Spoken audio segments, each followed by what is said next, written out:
This is my fiancé, Kalkidan. She's from Ethiopia, and for her first 6.5 years as an international student in the US, most of the America she'd seen looked like this. That wasn't all bad. Our Acela trip to DC for this channel led to us falling in love after all, and another trip to New York led to this. But since we were now on track to get married, I figured it was time to show her more of my American world, the parts that look like this. And what better mode to use than what brought us together in the first place? Amtrak. Over the course of 4 days, we would be traveling by train from Kalkidan's home region of Boston all the way to Sacramento, California to visit my grandparents, and we would be doing the entire thing in coach. We are so back. Guys, I'm so cold. Our journey would begin with the Lakeshore Limited. This train starts in Boston, passing through western Massachusetts before winding its way through the Berkshires to New York's capital of Albany. It's here that another section of the train arrives from New York City. From there, the combined consist crosses New York State to Buffalo, dips down to Erie and Cleveland, crosses through the north of Ohio and Indiana, and finally makes its way up from South Bend to Chicago. You may be wondering, Kalkidan, how did it feel when Caleb asked you to do a 4-day Amtrak trip with him? Well, as I always say, how was I lucky enough to get a man this crazy in life? We walked out to the platform to see our train pulling in from the yard. Consisting of 2 Amfleet 2 coaches, a cafe car, and a Viewliner sleeper, it seemed a strangely small consist to be hauled by 2 whole P-42 diesels. Don't worry though, this train was going to get longer further down the line. We pulled out of South Station, paralleled an MBTA commuter train, and almost had some good skyline shots. After the noxious platforms 5 and 7 at Back Bay, we skirted the Charles River and ran along I-90. It wasn't long before we were in idyllic New England countryside.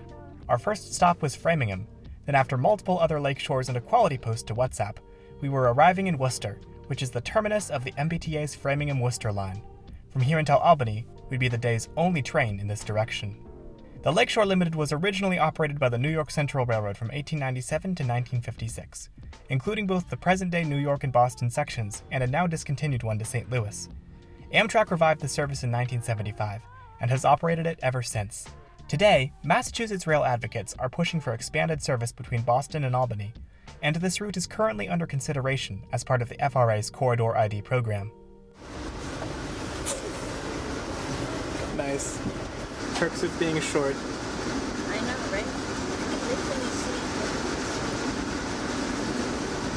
Wow, that's actually impressive. Let's try it on you. My legs are bent, like so. We headed to the cafe car just in time for the train's arrival in Springfield. This Massachusetts city has frequent all-day regional rail to New Haven, but not Boston for some reason, and in our short stay we spotted both a Hartford Line train and a longer Northeast Regional consist coming from DC. So Kalkidan has discovered something about the overhead lights. You want some help with that? Vertically challenged, but horizontally sufficient. After Springfield, we entered the Berkshire Mountains. These rolling tree-covered mountains reminded me of being back home in Ethiopia. I even wondered what it would be like to get married on a train. Of course, Caleb really liked that idea. This girl falls in love with every place I take her to. Took her to New York, she was like, I want to move to New York. Took her to the Berkshires, she's like, I want to get married. I'd heard about the Berkshires from my friends in undergrad, but I'd never seen them with my own eyes before. Gotta say, I'd love to go back and enjoy them more, especially if East-West Rail ever happens. As the sun set over the mountains, we encountered a problem of our own making. Long story short, I packed sandwiches for 4 lunches. We have already eaten half of them. Guys, we really were like, we packed 4 days worth of food. We're not gonna last. Please, SOS. Enjoy my Patreon in the next 4 days, even though this video isn't going up for like a month and a half. I'm trying to conserve energy by lying down. It's like you're like the Donner Party encountered a similar problem. Thankfully, our next stop was an hour layover, so we figured it wouldn't be too hard to go find food, right? So now we're here in Albany. My viewers always tell me I say it wrong. And we're looking for food. We have an hour, so we can venture out of the Amtrak system a little bit. This is the CDTA Autobus. So our bus is not showing up. Where is the bus? Back to the station. with no food. Very sad. Back at the station, the rest of our train had arrived from New York City. We watched as the Boston segment pulled forward, switched tracks, and backed up onto the New York segment. Now at last, the Lakeshore Limited was a complete train, with added coach cars, plus another sleeper, a dining car, and a baggage car. We crossed the Hudson River and enjoyed the skyline views of Albany, then feasted on a slew of vegetables, rotisserie chicken, and pita with tzatziki sauce. Passing Utica, which is also served by the Adirondack Railroad, we arrived at our second fresh air stop, Syracuse.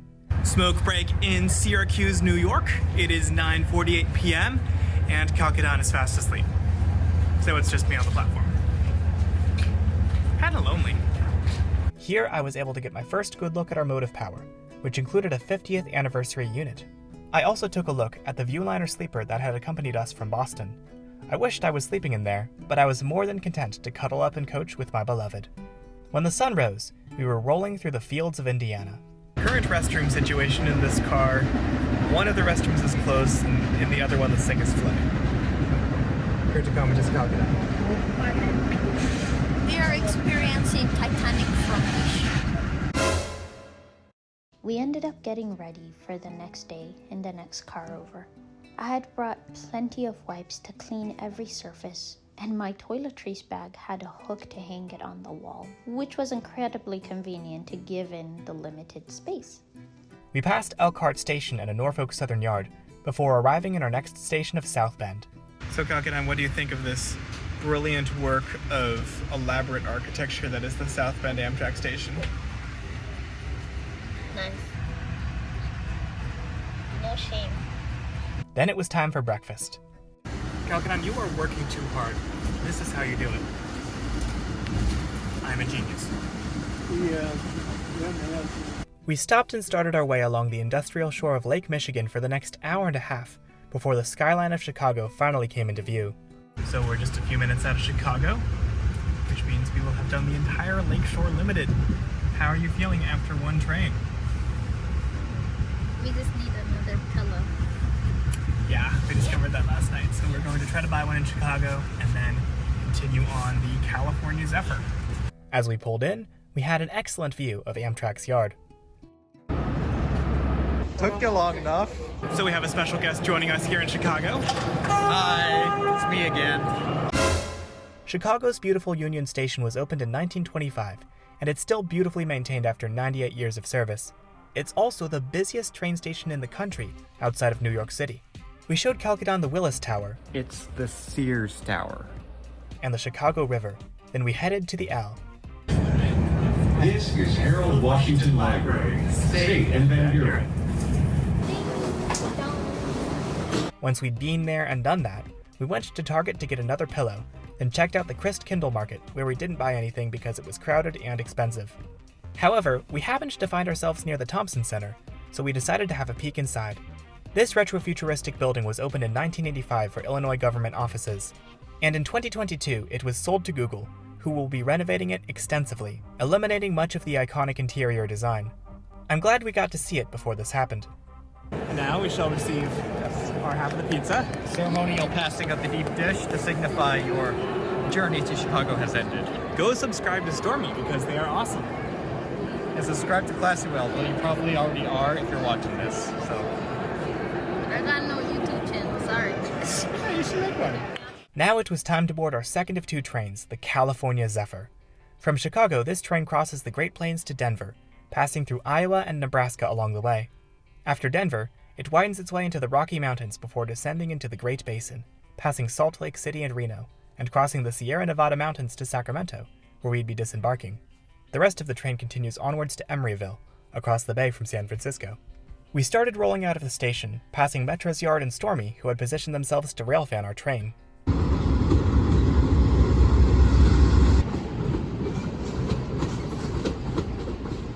As Chicago turned to suburbs, we broke open our pizza. One recap of 90 Day Fiancé and a few hours nap later, we woke up to find wide open countryside out the window, so we headed to the observation lounge to see more. There was definitely a lot more freedom to being on the train than I expected. I had thought it was going to be crowded without much space, but instead we had lots of space to ourselves in our seats, and we could also move around and spend time in the lounge car. Meeting interesting people there was also a plus. Our first stop on the Zephyr was Galesburg, which featured CB&Q number 3006 on static display. We could also see our train's consist from here, featuring tall superliner cars and a baggage car which now contained our largest suitcase. Night fell as we crossed the Mississippi River into Burlington, Iowa, which was our second extended stop. We are in Iowa. How are you feeling? I love this weather. It's just so perfect. Not too cold, not too hot, just mwah. Helps that we're further away from Lake Michigan. Thank Sorry, God. Stormy. Oh, With the blessing of a second pillow, we slept soundly until Denver the next morning, where our train turned on a Y and reversed into the station. So now we are here in Denver, day 3, and we are getting water from Whole Foods because the Amtrak water tastes nasty. it really does.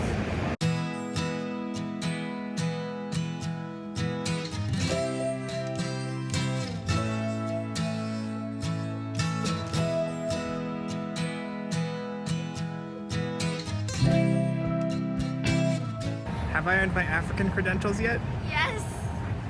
Yeah. How do y'all do this? My head hurts and it's only been about 30 seconds. Having stocked up on the things we needed, we headed back through Denver's underground bus terminal, then poked our heads inside Union Station's head house. The structure was opened in 1914 and renovated recently. It now includes a hotel, shopping, and dining. Outside, RTD commuter trains came and went. You can check out my video riding them in the top right corner.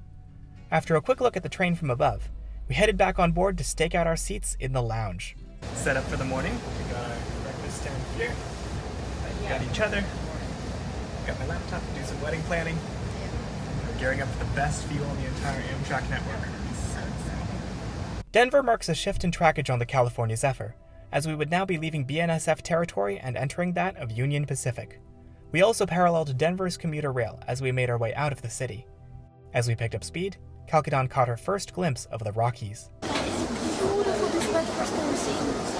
Leaving the flatlands we'd rolled through for the last day, we wound our way through the dry brown foothills. Then, foothills gave way to mountains proper, as we made our way ever higher and passed through tunnel after tunnel. This train is going through short tunnels at a faster rate than a stereotypical Lionel 4x8 train set. It's this section, more than anything else, that makes me urge everyone I know to try the California Zephyr at least once. And it's been enjoyed by all sorts of passengers throughout the generations. When Amtrak was founded in 1971, this route remained privately run by the Denver and Rio Grande Western, which didn't cede control of their streamlined Rio Grande Zephyr until 1983. Since then, Amtrak passengers have enjoyed this climb into the Rockies both on board the California Zephyr and the seasonal Winter Park Express.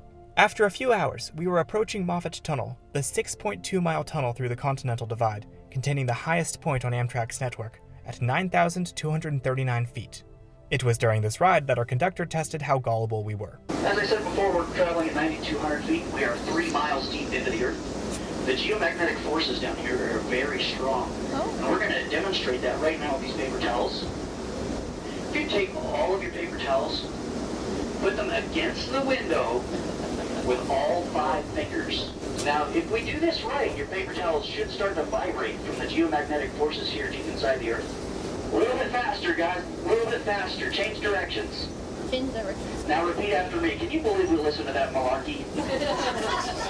What? After 12 minutes, we emerged onto the snowy slopes of Winter Park, Colorado. Our next fresh air stop would come just a short while later in the town of Frazier. Frazier, Colorado. This is, I believe, the highest station that we'll be getting off at today, or on this entire trip. It is very cold, very icy. What do you think, Kalki? Good thoughts. Don't you dare, Benjamin. Never mind. Thanks to the cell towers built for skiers and tourists, Kalkidan and I began sending out the wedding invitations we'd composed on the climb up here, watching the winter wonderland outside pass by. Our train would follow the Colorado River from here for the next several hours, taking us through meadows and along the bases of canyons. I've lived in the US for over half a decade, but most of my time here was at school, in cities and driving places. This trip was my first look at how big America's wilderness is, and all the places I hadn't seen in my first 6.5 years. It showed me that there's so much more here to go and have adventures in, or at least enjoy from a train.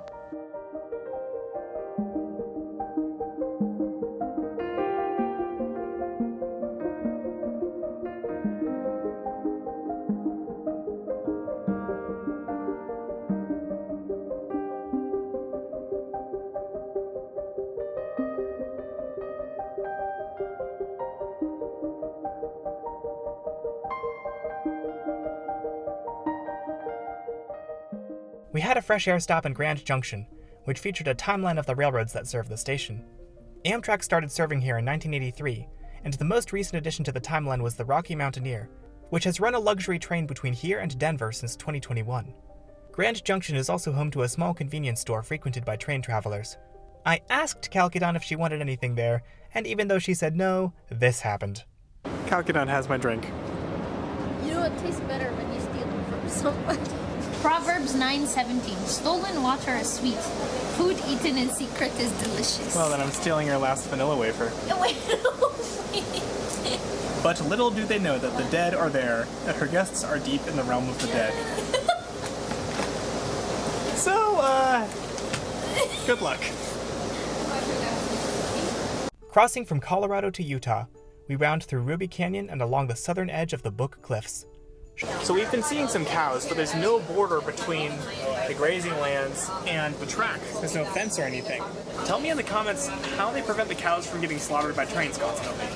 Shortly after night fell, we arrived in Helper. Named for the Helper locomotives that were based here to push heavy freight trains, the town is home to Utah's least used Amtrak station, and with just days to Christmas, the whole thing was covered in festive lights. Also, for the record, we ate this entire container of tzatziki sauce from...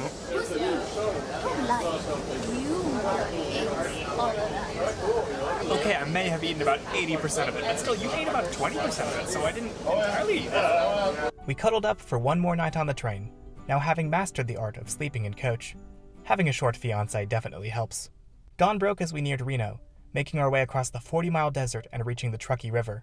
In fact, sometimes scorpions can sneak onto the train. Wait, really? Yeah, once when I was traveling, I heard. Last breakfast on the train, how are you feeling? Oh, I'm gonna miss this. I really am. I definitely am not gonna miss those tiny back roads, but I'm gonna miss everything else. Reno's tracks are buried under the city in a concrete trench, so we didn't see much of downtown. But once we'd emerged, we rose quickly into the Sierra Nevada mountains with views aplenty. Kalkidan has something to say. I love the world. Peace, hashtag. I feel like there's so much more to America to go out and have adventures in. I don't want to be limited by where I live when there's so much uncharted territory to explore. And it helps to have someone with me who knows all the hooks and crooks. This trip definitely made me closer to Caleb. Even in situations that were new to me, or where things were beyond our control, I could find peace knowing that Caleb was with me. We got along and laughed and learned the whole time. I don't know what adventures tomorrow holds, but I think I have a good partner for them. And in general, I'm completely sold on train travel. It's so much better than driving for this sort of long adventure. And I'd really like to do it again. Maybe we could go to Miami? Amtrak, please sponsor us! This was my first multi-night train trip since my Rail Pass Odyssey 2.5 years ago. Not to mention the most nights in a row I've ever spent on board an Amtrak service. I enjoyed rediscovering the way time flows on a trip like this, where days merge into each other and just sitting and doing nothing is the most fun thing to do. But even more than that, I feel like I fell deeper in love with Kalkidan during this 4-day adventure.